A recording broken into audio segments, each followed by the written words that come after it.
Donc c'est d'abord à l'Éduin de jouer... Ah ça par contre ça ne m'arrange pas. Je veux jouer l'événement avec le Romain. Donc lui il va faire ordre et compétences. Donc je vais faire un ralliement. D'accord. Ici je place un allié. Voilà, donc je fais un ralliement ici. C'est tout. J'input 1. Donc je vais placer un allié. Et je vais faire une manipulation là. Donc ça me coûte 3. 1, 2, 3. Et donc je peux virer 3 groupes de guerriers et placer 3 des miens. Voilà. Et du coup le Romain joue l'événement. Et je le fais ici. Donc j'ai droit à une bataille gratuite contre une faction gauloise. Les Arvernes. Dans une région. Il n'y a pas de repli. Tu peux pas contre-attaquer. Il n'y a pas d'effet dû aux citadelles. Gna gna gna. Et il est marqué les attaquants sont cachés. Alors là j'ai un petit doute parce que normalement l'effet de la carte est supérieur aux règles. Mais bon, en considérant que l'attaquant est caché, de toutes les manières, je n'ai pas plus d'unités non révélées que toi. Donc il ne peut pas y avoir d'embuscade. Et puis de toutes les manières, le Romain ne fait pas d'embuscade. Mais tu ne peux pas replier, tu ne peux pas contre-attaquer, et je fais 2 dégâts. Donc ça fait ça. Et voilà pour cette phase. Voilà donc pour le tour de jeu romain.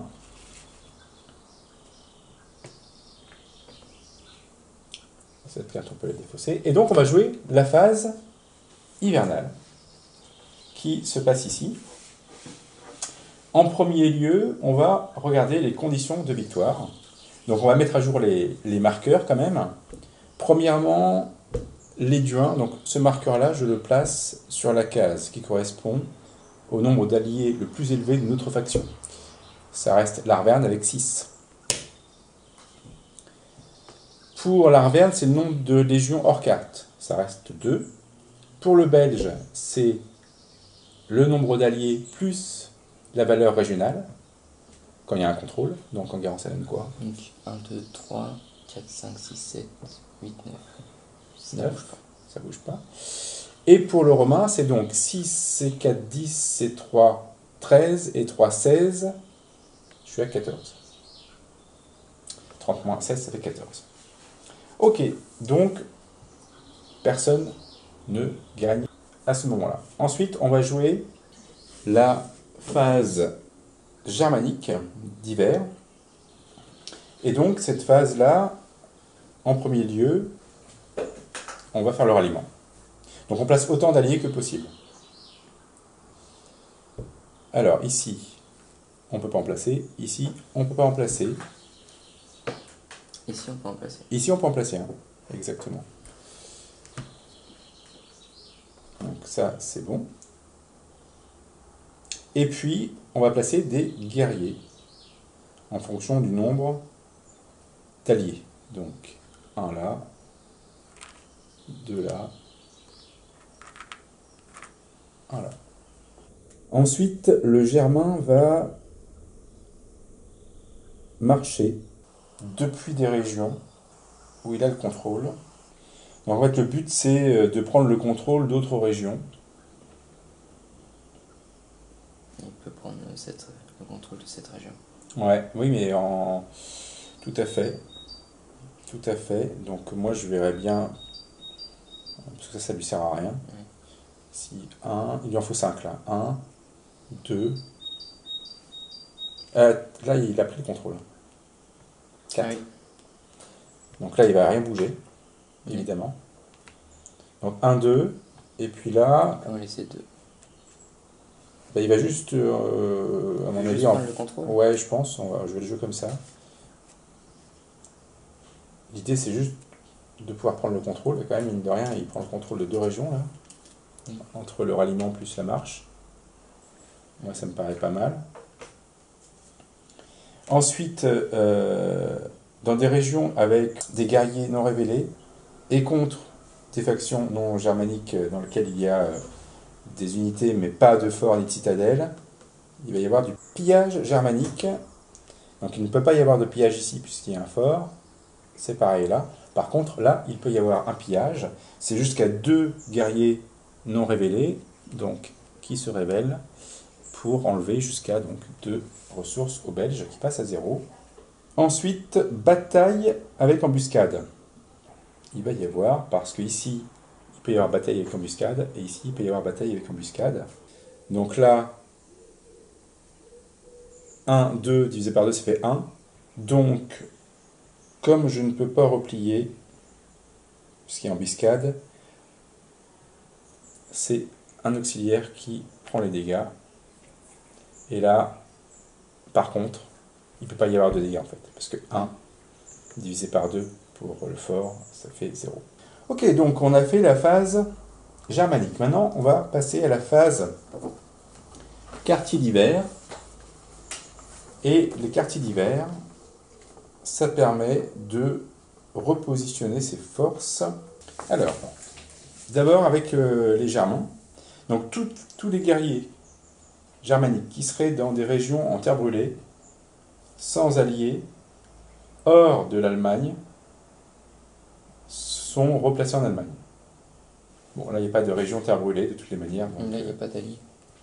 Oui, mais en fait, c'est surtout que il faut que les régions soient terre brûlée.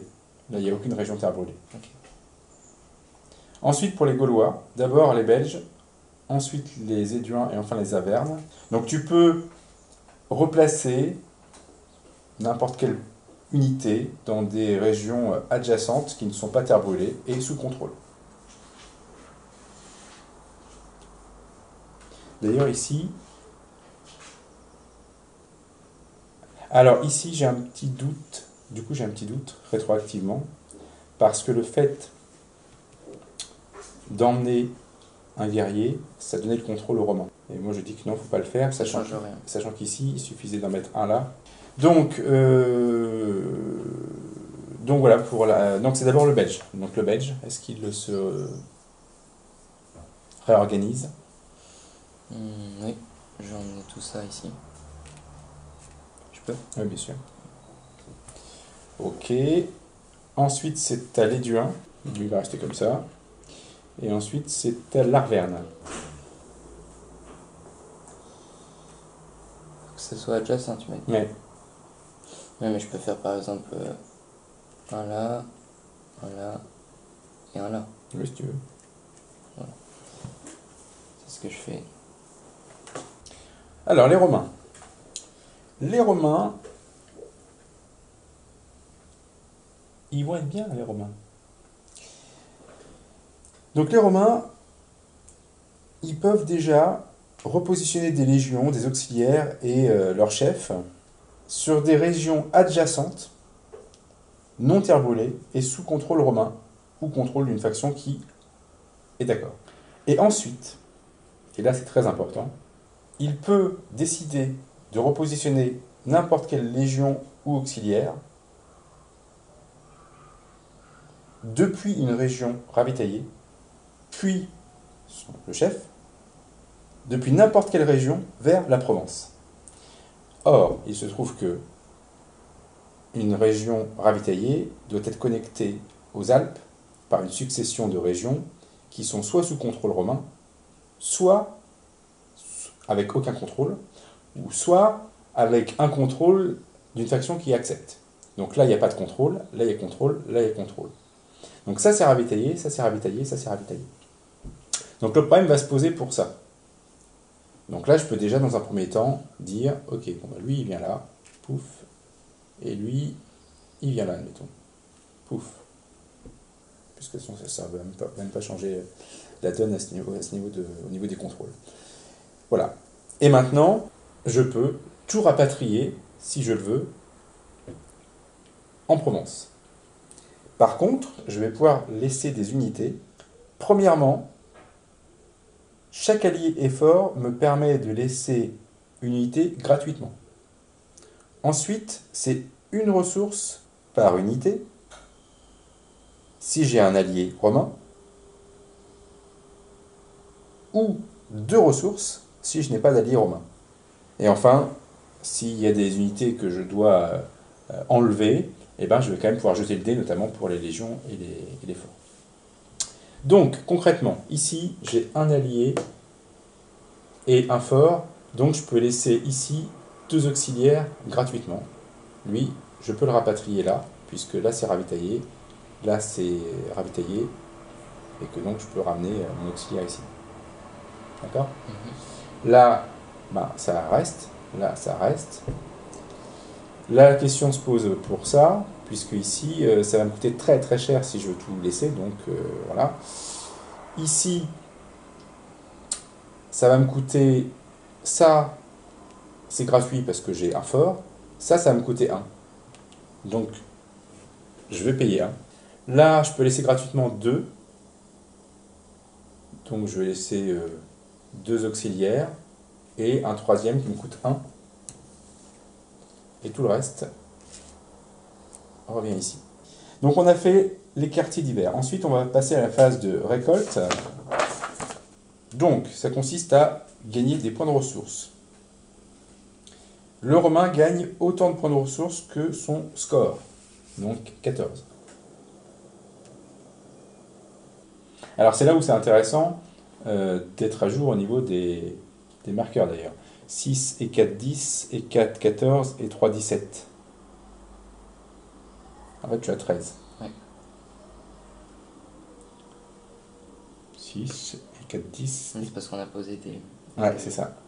6 et 4, 10 et 4, 14 et 3, 17. Ouais. Bien. Pour les Gaulois, en fait c'est le double de leur nombre de forts et citadelles. Donc l'Arverne, 6 x 2, 12. Le Belge, 4 x 2, 8. Et l'Éduin, 2 x 3, 6. Plus 4, parce que lui, il a aussi les taxes fluviales. Voilà pour la phase de récolte. Ensuite, on passe à la phase de Sénat. Alors, la phase de Sénat, elle va être fonction du marqueur de score. Ici, on voit qu'on a un petit pouce vers le bas, position en case 9, et là, un petit pouce vers le haut, position 13.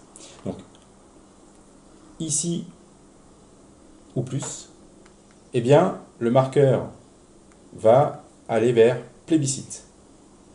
Là où moins, il irait vers tollé. Et s'il était entre les deux, eh bien, il reviendrait naturellement vers le centre. Donc là, la conquête de la Gaule se passe pas très bien, mais enfin, elle se passe suffisamment bien pour que le Sénat considère que il est toute la confiance, donne toute sa confiance à César. Et ça va avoir des répercussions sur les renforts, puisque, premièrement, la moitié des légions tombées, donc là, il n'y a eu aucune légion éliminée, mais la moitié des légions éliminées passerait au Sénat, sur cette ligne. Et ensuite, on va placer en Provence les légions qui sont au niveau du marqueur. Donc si le marqueur était resté là, ben, je n'avais pas de renfort. Mais là, il y a plébiscite. Donc toutes les légions qui sont là, et celles qui éventuellement seraient là, je les ramène en renfort.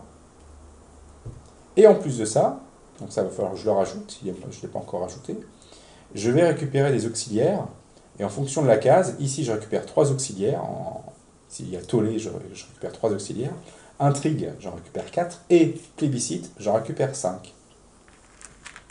D'où l'intérêt que ce marqueur soit le plus bas possible, parce que ça permet de récupérer plus de légions et plus d'auxiliaires. Voilà pour la phase de Sénat. Et enfin, on passe à la phase de printemps. Alors, s'il y avait eu des leaders, des chefs nommés comme Vercingétorix ou César qui étaient morts, eh bien, ils reviendraient en mode successeur. Donc c'est un mode un peu dégradé pour certaines actions. Les légions qui resteraient éliminées, enfin qui seraient encore éliminées, puisque la moitié on les repasse au Sénat, l'autre moitié on la laisse là, repasseraient au Sénat maintenant. On enlèverait les marqueurs de reconnaissance, là il n'y en a pas, on les enlèverait. Par contre, on va remettre côté non repéré tous les guerriers. On enlève les marqueurs terre brûlée. On enlève les marqueurs disperse gathering. Donc ça, on enlève. Toutes les factions sont considérées éligibles. Et donc la carte hiver est défaussée. Alors moi, ce que je vais faire sur le plateau, là vous voyez, c'est un plateau qui est déjà un peu aménagé différemment du plateau de la version d'origine. Il va être agrandi. Là, on a mis un espace pour pouvoir positionner les cartes. Et là, ce que je vais rajouter, c'est une petite piste qui permettra de comptabiliser le nombre d'hivers, puisqu'il peut y avoir au maximum 5 hivers. Voilà. Donc, on place pour la nouvelle année l'événement en cours et l'événement à venir. Et voilà, donc c'était une petite introduction, une petite démonstration de ce que Falling Sky propose. J'espère que vous aurez apprécié cette vidéo, que vous aurez constaté que le jeu n'est pas complexe. Il y a pas mal de choses, certes, mais enfin, il n'est pas complexe. Et par contre, il est extrêmement profond stratégiquement, puisqu'il y a quand même beaucoup d'options, beaucoup de choix. Voilà, j'espère que cela vous aura convaincu et que vous nous soutiendrez pour l'édition de cette version française de luxe. A très bientôt pour une nouvelle vidéo. Au revoir, Guérin. Au revoir.